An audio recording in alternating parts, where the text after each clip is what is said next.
A avaliação da aptidão física, tanto da aptidão física relacionada à saúde, como da aptidão física relacionada ao esporte, inclui uma adequada avaliação da composição corporal.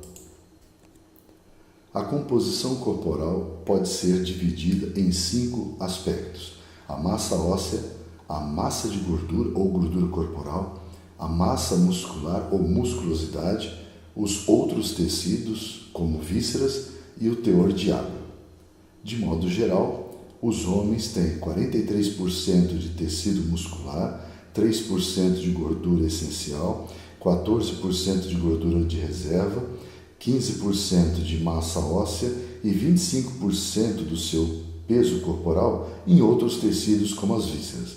As mulheres, de modo geral, em média, 36% de tecido muscular, 12% de gordura essencial, 15% de gordura de reserva, 12% de massa óssea e 25% também de vísceras.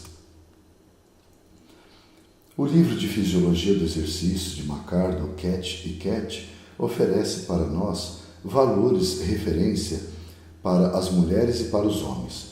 Uma mulher considerada mulher referência é aquela que tem entre 20 e 24 anos de idade, 163,8 centímetros. Essa mulher, em média, pesa 56,7 quilos. Nesse caso, com essas características, em média também, ela tem 48,2 quilos de massa corporal magra, ou seja, 85% do seu peso corporal, 20,4 quilos de massa muscular, ou 36% do seu peso corporal, 6,8 quilos de massa óssea, ou 12%, e 15,3 quilos de gordura, aproximadamente 27%, divididos em 8,5 kg ou 15% de gordura de reserva, 6,8 quilos ou 12% de gordura essencial. Já o homem referência, também de 20 a 24 anos, com 174 centímetros de estatura e um peso de 70 quilos, em média, esse homem, não atleta, saudável, como mulher, tem 61,7 quilos de massa corporal magra, ou 88,1%, 31,3 quilos de massa muscular, ou 44,7% do seu peso corporal, 10,4 quilos de massa óssea, ou quase 15% do peso corporal, e 15,5 kg de gordura, 15% do peso corporal, sendo divididos em 8,4 kg de gordura de reserva e 2,1 quilos ou 3% de gordura essencial. Os equipamentos necessários para avaliar a massa óssea incluem um estadiômetro e um antropômetro de 30 centímetros, também conhecido com o nome de paquímetro. A medida da estatura é feita com o indivíduo em posição ereta, pés unidos, todas as partes da região posterior do corpo encostadas no estadiômetro. A cabeça é posicionada segundo o plano de Frankfurt, ou seja, o arco zigomático, o arco do osso zigomático paralelo ao chão, e após uma inspiração máxima, a estatura é registrada. A estatura deve ser medida 3 vezes e o valor mediano utilizado para os cálculos.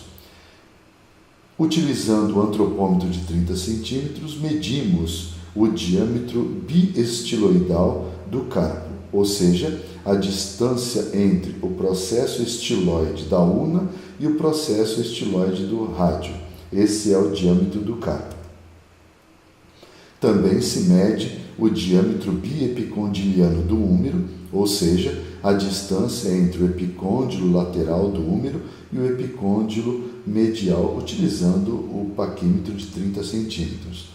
A medida do úmero deve ser feita 3 vezes e o valor mediano utilizado para os cálculos. O diâmetro do fêmur é a distância entre os epicôndilos lateral e medial do fêmur, e essa distância é denominada diâmetro biepicondiliano do fêmur. O joelho deve estar posicionado em 90 graus e o avaliador deve utilizar os dedos médios para localizar os epicôndilos e os dedos indicadores e polegares, ajustando o paquímetro ou antropômetro para, de forma bem justa, medir o diâmetro biepicondiliano do fêmur. E, finalmente, mede-se também o diâmetro bimaleolar, a distância entre o maléolo medial e o maléolo lateral do tornozelo. Essa medida também deve ser feita 3 vezes e o valor mediano utilizado para os cálculos. Muito bem, com essas medidas é possível calcular estimativamente, é uma estimação da massa óssea. Essa não é a técnica padrão para se determinar a massa óssea, mas uma técnica, se bem realizada, produz resultados muito próximos, muito semelhantes aos valores avaliados, por exemplo, por densitometria. Para a medida, vamos utilizar um exemplo de um homem com 46,6 anos de idade, 180,1 centímetros e aqui embaixo, na primeira fileira, a medida do úmero, a medida do diâmetro biestiloidal, o diâmetro do fêmur e o diâmetro bimaleolar.